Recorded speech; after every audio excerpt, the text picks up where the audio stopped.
What's up, guys? Julian Hemmings here, ready to talk about this case. Again, I'm not a lawyer, just a guy studying the bar exam.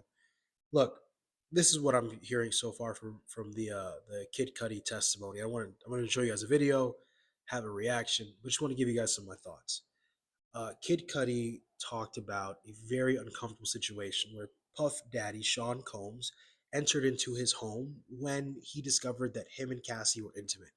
Cassie Ventura gave P Diddy the uh, the address to Kid Cudi's home, and P Diddy entered that house, man. She called Cassie called Kid Cudi, told that she felt in danger of her safety. He took her from the house and brought her to a hotel and went to his home and saw that P Diddy and his goons basically were in his home and touched his stuff and put his dog inside of a bathroom. I mean, man, the level of disrespect that occurred in this particular situation is ridiculous. It's ridiculous. But then the prosecution talks about a Molotov cocktail being thrown at Kid Cudi's car. Kid Cudi believes that this was Puff Daddy. Puff Daddy does not say that he did this, and it's a he said she said thing. Brian Steele brought up a great fact in this situation where he said that didn't that the Molotov cocktail, the fingerprints was of a woman, not of a Puff Daddy, not of a man. So look, we're gonna go react to the video, and I'm gonna give you some more thoughts. Let's go. Rapper Kid Cudi, whose legal name is Scott Mescudi, just finished testifying in the sex trafficking trial of Sean Diddy Combs. CBS News legal reporter Katrina Kaufman reports from outside that courthouse on what he told the jurors about his relationship with Combs and his ex-girlfriend, Cassie Ventura.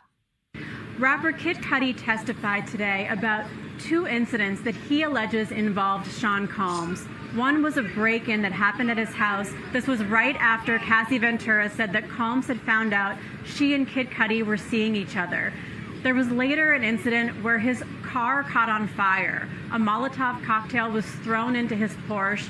Combs has denied taking part in that incident, but Kid Cudi said that at the time he realized that they needed to talk. He had ended his relationship with Cassie Ventura, but they all met at the Soho house, made amends. Cudi asked him about the car at the time, and Combs denied knowing anything about it. But Kid Cudi did say that years later, Combs apologized to him.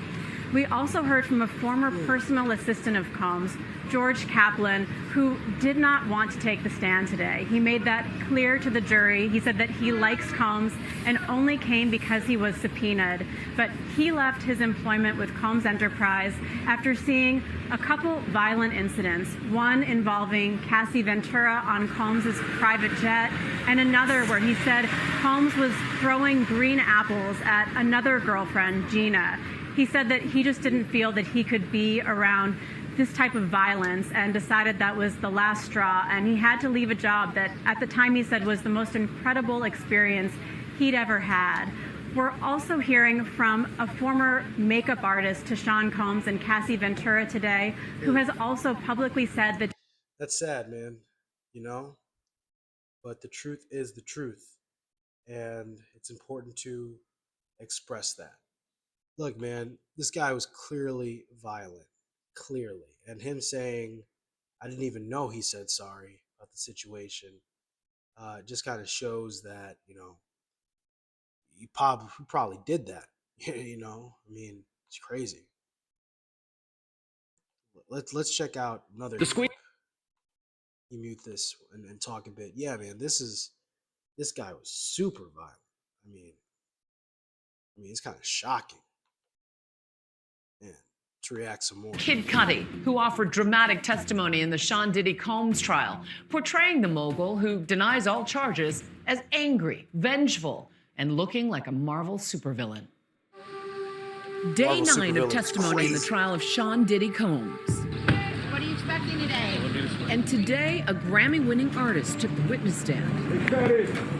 Scott Mescudi, otherwise known as Kid Cudi, the actor, rapper, songwriter behind hits like Pursuit of Happiness.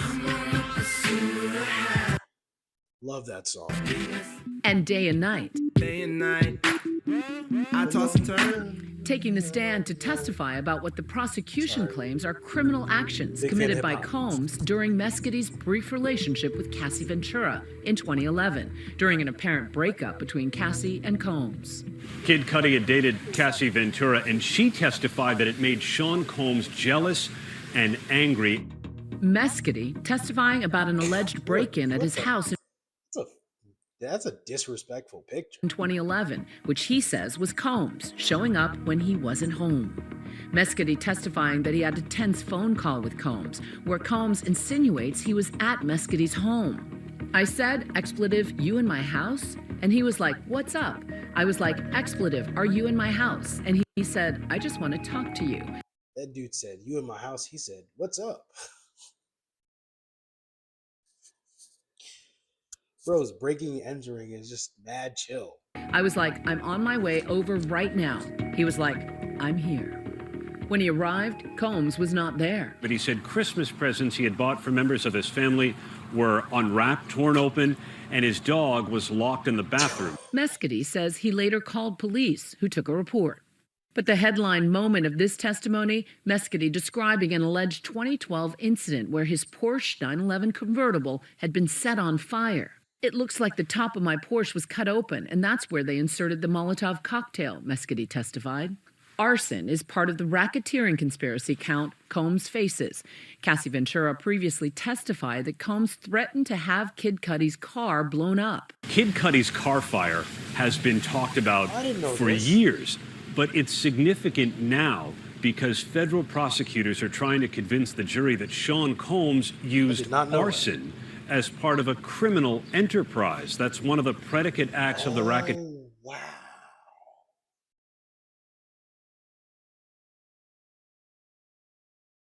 Okay, so how would he use it as part of criminal enterprise? Well, I'm guessing they're saying that to maintain control over Cassie, he would use the threat of arson, and that's in the racketeering statute that we did yesterday. Come on, guys, let's keep going. Let's keep going. We're doing good. We're doing good. We're learning.